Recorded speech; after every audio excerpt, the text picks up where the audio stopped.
Bum bum bum bum bum bum bum bum bum bum bum bum.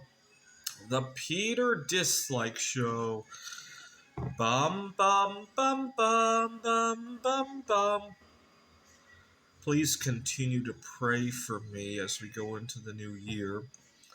I was thinking about. I've been praying for all sorts of miracles, and I really thought about the crux of it. And the crux of it is that I'm fearful about one big thing, and that is the summer heat wave over in Phoenix. Well, why don't you move out of Phoenix then? Well, the problem is that I have a couple of dream jobs, and for the first time in my life, I have that. So I need you guys to pray, and I came up with one idea. I hope that I can take a sabbatical, even if it's only half the summer. Summer sections in the at the community colleges where I teach are in two sections. If I could take a sabbatical for half of that summer, I could. I usually live somewhere that's month to month. I could pack everything into my car and fly out to somewhere that's less expensive. Then I could probably afford that, right? The main problem is the social aspect of my work, right? If I take half a summer off, am I going to have job security, right? So that's the big conundrum right now. But for the first time in my life, I actually do look forward, to give you an idea of how much I look forward to going to work. One of the things that I dread about next semester is the spring breaks. And I know that sounds kind of funny, but last semester I made a mistake. What had happened was I was dreading the winter breaks. And so I went to interview for a job at a Kumon tutoring center, if you could believe it, to keep myself busy. But during the interview, I accidentally spilled the beans on how I only wanted to work during the break schedule. Accidentally. I was talking about some classes I was looking forward to, and before I realized it, I spilled the beans. That's a big problem with me. Had I not done that, I probably would have landed that job, and then I could just quiet quit at the end of that break, right? In some way, right? Oh, the schedule doesn't work for me. Oh my God, emergencies. Oh man! But then my grandmother passed away anyway, so that probably wouldn't have turned out anyway. Maybe it was a good thing I didn't get it because I would have had to quiet quit early on, right?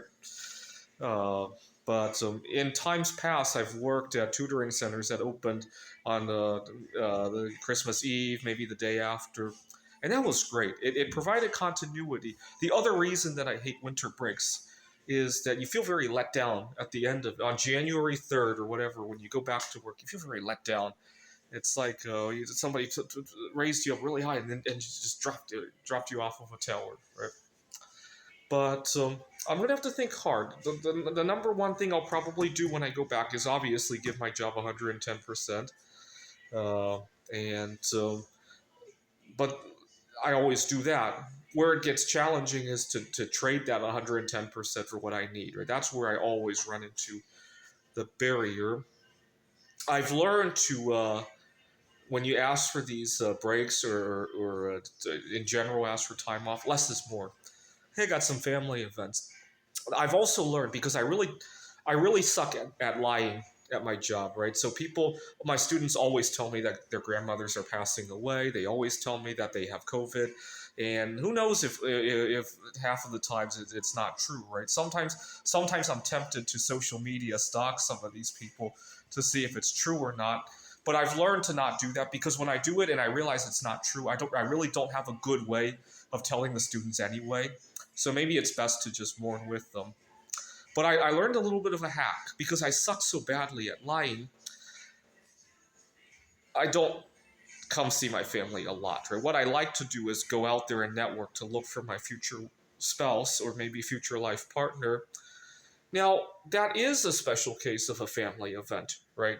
And so when I ask for time off so that I could spend with my to go on a date or something, I've learned it's okay to say I have a family issue, right? Family event of some sort, and nobody's going to ask a question. And I no longer feel I'm lying anymore because I really am looking for future family. I could probably pass a polygraph test if I went to work tomorrow. I want to go on this date. I said, oh, tomorrow at this time is not going to work. I got a family event. I could probably pass a polygraph doing that these days. I've convinced myself that dating is family, right? And that's a little bit of a life hack if you suck at lying, is to just dress up what you're trying to say, right? So maybe I'll give that a go during this. Hey, I'd like to spend half the summer with my family. Is that first one or the second one better, right? And then I'll fly out to Poland and look for future family, right? Then I won't be lying to anybody. And so I've learned that trick works wonders for some reason because I suck at lying. And I have students who have a gazillion grandparents who pass away all the time, right? But they don't seem to miss a beat doing that, right? And so why don't you guys continue to pray for me? Pray that I land some kind of temporary job during that spring break, because it's like a week or so. Uh, Pray that. Oh, I ordered some more molds to make art. I found finally, I've been looking for this. They're usually pretty expensive, but I got a good deal on this. A graphite mold that normally pours, I think it's 100 or so ounce silver bar. But what I like about that is that you can make a bismuth crystal. You fill it up with bismuth and then slowly cool it, and then you can make this bar geode. I hope to do that. Uh, and I look forward to all sorts of exotic stuff with my art projects in the coming year. As you guys remember, last year when I finally uh, started dating again, I offered a giant reward for anybody who could set me up on a blind date. I offered a 100 ounce silver bar, but I've since discovered that I can get a lot more mileage by offering some of these art pieces, and it cost me a lot less, obviously. And actually, at the funeral, I brought a bunch of art to give to my family, and most of my family members asked me how much bismuth. Most of my family members thought that the bismuth was worth more than silver, because I poured a small silver Christmas tree, as you guys remembered, and then the big stuff was all bismuth, and they were all confused, like, how'd you afford all this metal? And they were like, how much is this? Like $100 an ounce, maybe? And it just goes to show how confused the rest of my family was more accurate. The rest of society is confused, right? And just like with the rewards that I offered for the date, I got a lot more mileage out of the bismuth, right? But it was good that I gave away that 100 ounce silver, that 1 kilogram of silver bar, though, because my friend from the church, he had no idea how much it was worth. He had to Google it, and he also thought bismuth was worth more than silver, and it got him involved in investing in silver mining stocks, and who knows what else he's investing in. I'm so glad that I got somebody into it, just like how he got me into the dating world, right? You see, it's kind of I'm a chemist, so I could say this. The whole concept of offering somebody a reward to set me up on a date, it's kind of like you got a chemical reaction that needs a catalyst to go, right? I need to start dating. He needs to start investing in precious metals.